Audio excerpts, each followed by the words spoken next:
시청자 여러분 안녕하십니까. 제가 방금 전에 여러분들께 보도해 드린 대로요, 이준석 성상납 의혹이 지금 굉장히 커지고 있는데, 이 부분에 대해서 이준석 대표가 조금 전에 확 상세한 본인의 입장을 내놨습니다. 단연코 사실이 아니다. 그래서 이제 앞으로 이거는 이제 법적 조치를 통해서, 즉 서로가 이준석은 이준석대로, 그리고 이 강용석은 강용석대로 고소 고발을 했거든요. 자, 그래서 이제 검찰의 수사와 재판을 통해서 진위가 걸러질 수밖에 없는 그런 상황입니다. 그래서요, 이준석 대표의 오늘 이 입장문을 쭉 보면 상당히 진실성이 있어 보입니다. 그리고 중간에 어젯밤에도 제가 보도해 드렸는데, 그러니까 이제 회유 7억 원을 주고 말하자면 성접대 받은 게 맞는데 그거를 안 했다라고 부인하는 그런 제보자를 말하자면 회유하는 그런 이 대가설, 사실이 아니고요. 제보자가, 그러니까 정반대예요. 강용석 변호사가 얘기한 거 정반대. 제보자가 지금 강용석 변호사가 보도한 내용이 사실이 아니라는 것을 확인해 주기 위해서 이 김철근 정무실장이 만났다. 그러니까 김철근 정무실장이 만난 건 맞아요. 근데 만난 목적, 서로가 완전히 상치됩니다. 그리고 성접대 의혹이 있다 없다 마찬가지로 당연하죠. 그런데 지금 그동안에 쭉 보도를 보면 이제 강용석 변호사가 뭐 영상까지 다 가지고 있다는 거 아니겠어요? 자, 그런데 이준석 대표 오늘 입장문을 보면 강용석 이 변호사가 방송한 내용 다소간에 또 의심이 드는 부분이 있어요. 그래서 지금 현재 우리가 전부 다 의심 반, 진실 반, 의혹 반 이렇게 생각이 되는데요. 한번 여러분들께 자세하게 이준석 대표가 발표한 입장문을 말씀을 그대로 보도해 드리도록 하겠습니다. 그래서 결론은요, 성접대 의혹을 제기한 것에 대해서 전혀 사실 아니다. 강용석 변호사가 말이죠, 복당을 시켜주면 영상을 내리고 고소 고발을 취하하겠다, 이러는 제안을 이준석 대표한테 최근에 했는데요, 본인이 응하지 않았다. 이게 결론입니다. 주중 내내 당무로 정신이 없어서 지난 한 주 동안 사실을 왜곡한 여러 뜬 소문에 대해 즉각 대응하지 못했다.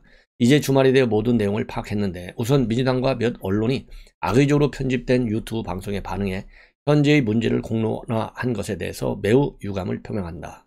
가로세로 연구소에서 저에게 12월경 제기한 성비유는 허위다.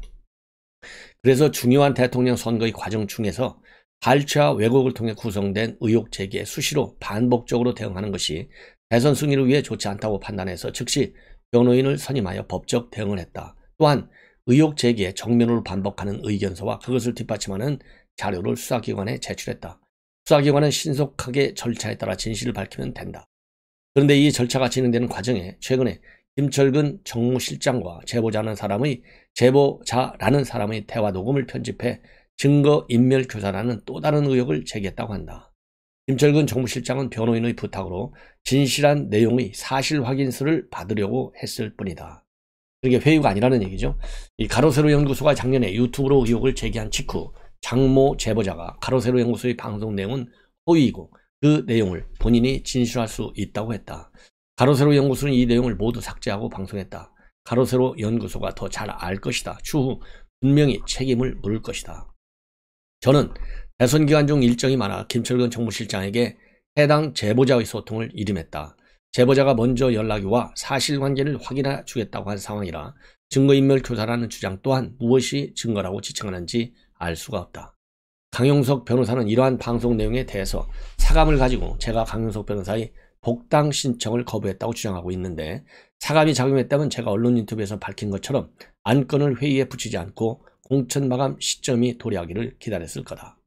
저는 오히려 공천 면접일과 신청 마감일이 다가옴에 따라서 서울시당에서 올라온 안건을 즉시 회의에 붙였고, 당헌 당규가 명시하는 대로 최고위원회에서 즉각 표결 처리를 했는데, 해당 안건은 다수의 최고위원들 반대로 부결이 되었다. 당 대표의 의견이 영향을 줄 것을 우려해서 저는 해당 안건에 대한 제 의견도 표시하지 않고 바로 표결에 들어갔다.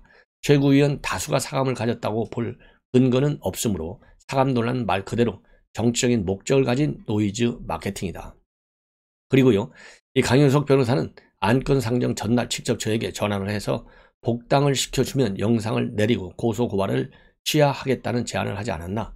실제로 최고위원회 표결이 있기 전에 저에 대한 성비위 관련 영상 일체가 가로세로 연구소 유튜브 채널에서 내려갔다가 복당 부결이 확정되자 그 영상 일체가 다시 복구되는 일도 있었다.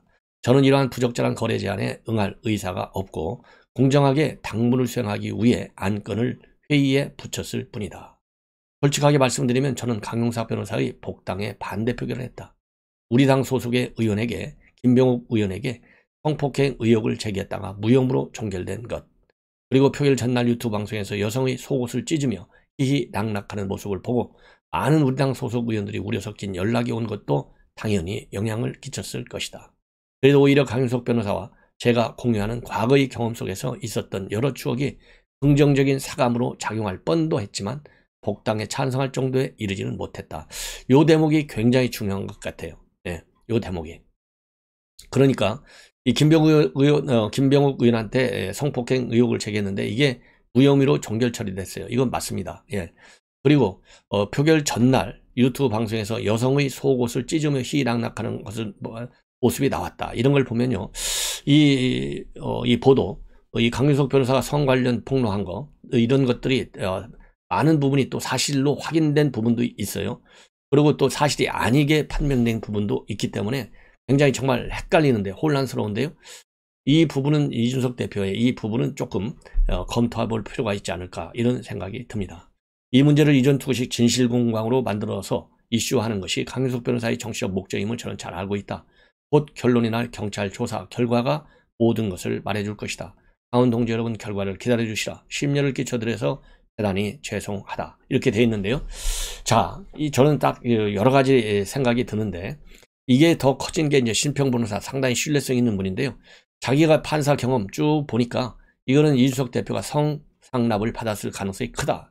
이래서 이 강용석 변호사의 보도가 더 신뢰성을 얻게 되는 것이 아닐까 하는 판단도 해보는데 말이죠. 자, 만약에 이제 경찰 수사, 검찰 수사 이제 이루어지는데 말이죠. 이준석 대표는 현재 대한민국 이제 곧 여당의 당 대표입니다.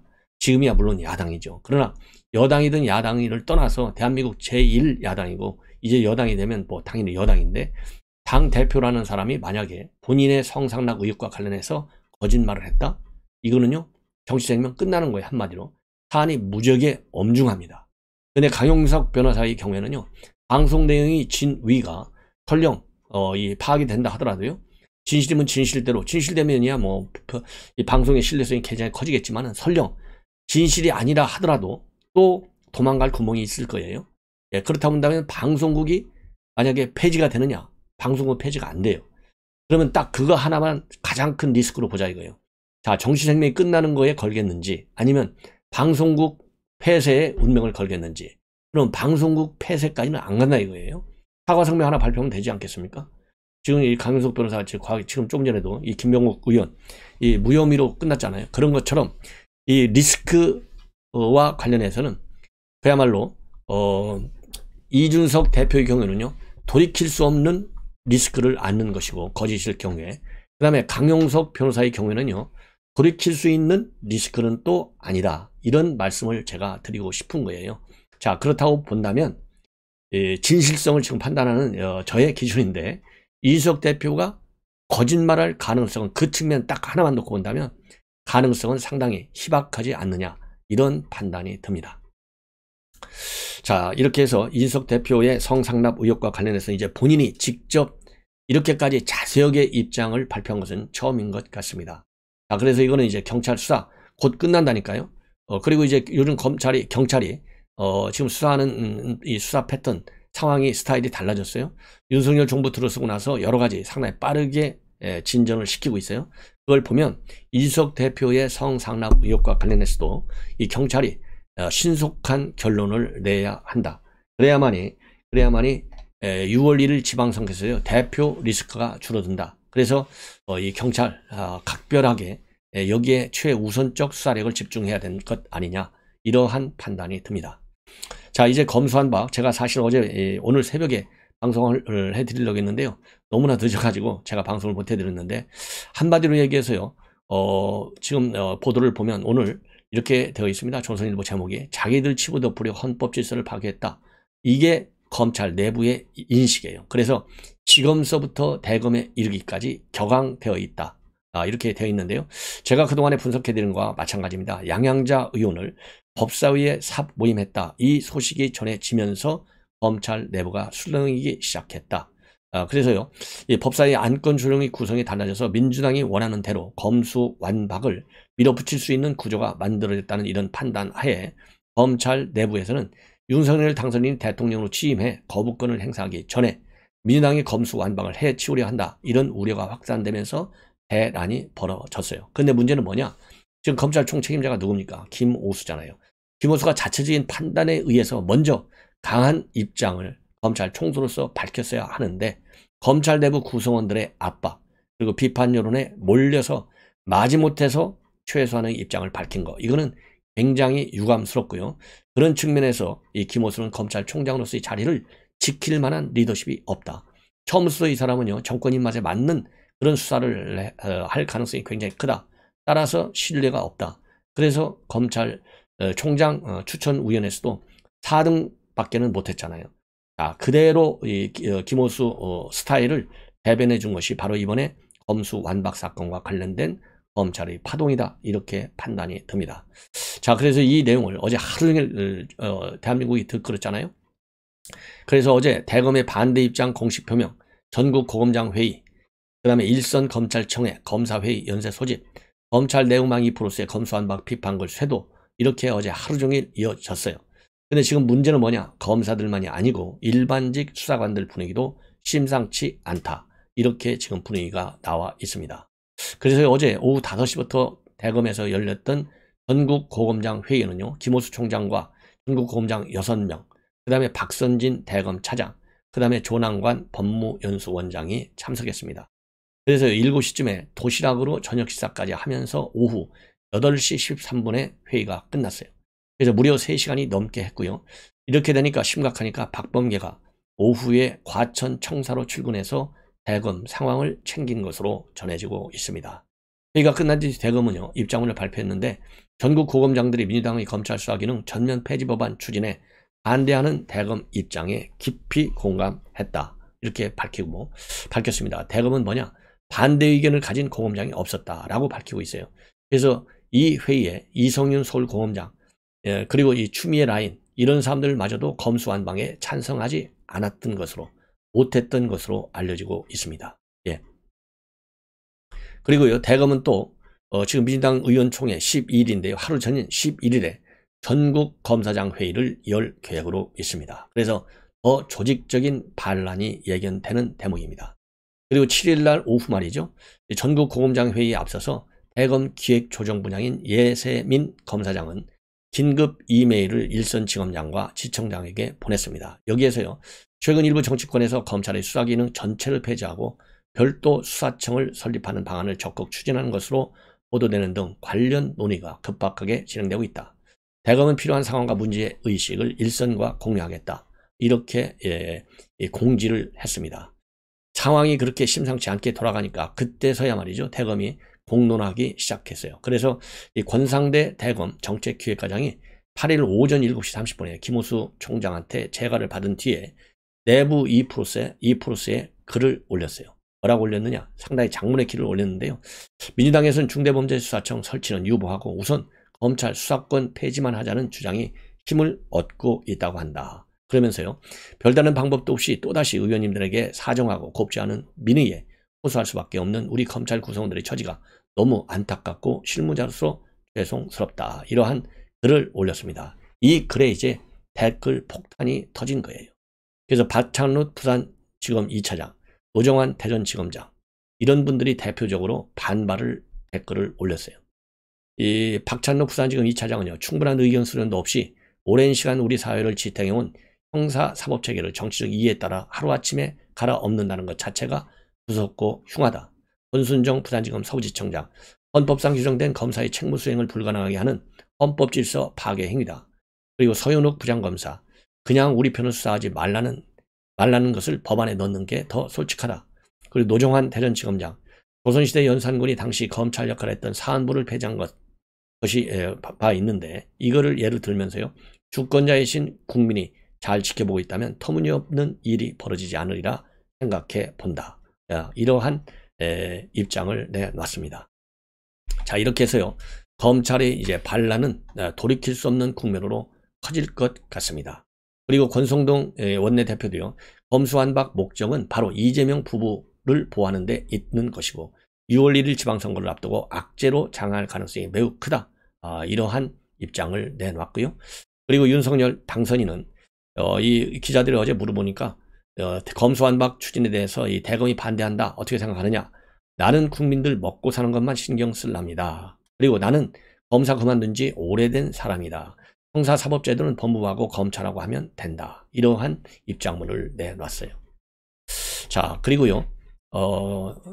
굉장히 또 중요한 보도가 하나 나왔는데 이거는요. 동아일보가 단독으로 보도하고 있는 내용입니다. 윤석열 당선인이요. 취임하면 이게 저는 사실이 아니기를 바라는 바입니다. 국정원장 독대를 하지 않기로 했다. 이러한 생각을 가지고 있는 것으로 그렇게 동아일보가요. 단독으로 보도하고 있는데 그 이유는 과거 댓글 공작 수사 경험이 영향을 줬을 것이다. 그래서요. 국정원의 핵심 업무는 정보 수집 그리고 정보 가공 판단은 국가안보실에서 한다. 이런 생각을 가지고 있다라고 단독으로 보도하고 있어요. 그래서 이거는 바로 뭐냐. 국내 정치 개입 논란을 원천 차단하겠다는 평소의 철학이 반영된 조치다. 이렇게 알려지고 있습니다.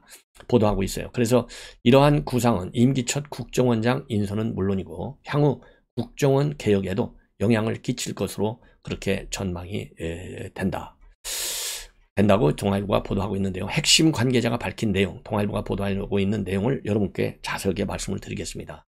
자, 당선인은 국정원이 다른 나라들처럼 정보기관 본연의 임무에만 충실하게끔 개혁하려는 구상을 갖고 있다. 이에 신임 국정원장 임명 후 국정원장과 독재하지 않을 계획인 것으로 안다. 정보 수집이 국정원 핵심 업무인데 정보에 대한 가공이나 정책 판단 등은 청와대 국가안보실을 중심으로 하게 될 것이다. 이는 국내 정치 관여나 개입 논란에서 완전히 선을 긋는다는 뜻이다. 이렇게 해석을 하고 있습니다. 그래서 결국은 국정원장 독대해서 의견을 듣다 보면 정보가 중간에서 왜곡될 수 있는 만큼 이를 원천 차단하는 한편 검증 체계는 강화하겠다는 그런 의미다. 이렇게 분석을 하고 있어요. 자, 이러한 구상은요. 이 국정원 정치개입 사건들을 여러 차례 수사한 경험이 영향을 끼친 것으로 보이는데 윤석열 당선인은요. 국정원 댓글 공작 직접 수사해 봤고 또 문재인 정부 출범 후에는 정치 공작에 관여한 국정원 고위 직원들을 줄줄이 재판에 넘긴 바 있습니다. 그래서 이와 관련해서요. 이 당선인 측 관계자는 과거 수사 과정에서 국정원이 국가안보 업무가 아닌 대통령 안보, 정권 안보에 치중하는 모습을 윤석열 당선인이 직접 확인했다. 이에 정보 독점이나 음습한 밀실정치 가능성이 있는 정보 통치의 유혹에 거리를 두겠다는 의도다. 이렇게 설명하고 있습니다. 참고적으로요. 이 비공개 대통령 독대 보고는 노무현 당시에 정보 독점, 밀실정치 폐해를 이유로 해서 폐지됐는데 이명박 정부에서 여전히 진행이 됐던 사실이 수사로 드러나는 등 논란이 야기된 바 있습니다. 그리고 문재인 정부도요. 출범 직후부터 국정원장의 독대 보고를 받지 않겠다. 이렇게 밝힌 바 있어요. 그래서 정치개입 차단하는 이런 구상이 첫 국정원장 인선에도 영향을 끼치고 있는 것으로 그렇게 동아일보가 단독 보도하고 있습니다. 짧게 한 말씀만 드리면요. 이 국정원 개혁 차원에서 국정원장의 독대를 받지 않는다. 이런 것들이요. 특히 노무현 정부 때 이제 있었고요. 그리고 DJ 정부 때는 독대 보고를 받았죠. 당연히. 그때 고감청까지 있어갖고 난리가 났지 않습니까?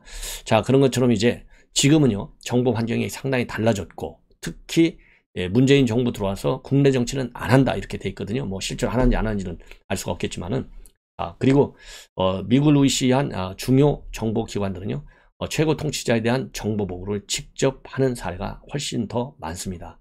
그렇기 때문에 지금 국내 정치를 일치하지 않는다라고 하는 순수 안보 정보기관으로 이 개혁을 더 해야 되지 않겠습니까? 그렇다고 본다면 보고를 받으면서 국내외 안보 현황에 관해서 직접 대통령이 보고를 받는 것이 국가안보실을 경유해서 판단이 가공되지 않도록 한다.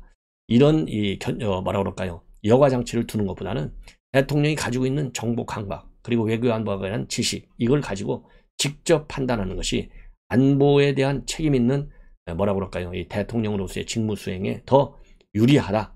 저는 그렇게 판단이 되고요. 만약에 국가정보원의 고유한 정보 판단을 신뢰하기가 어렵다.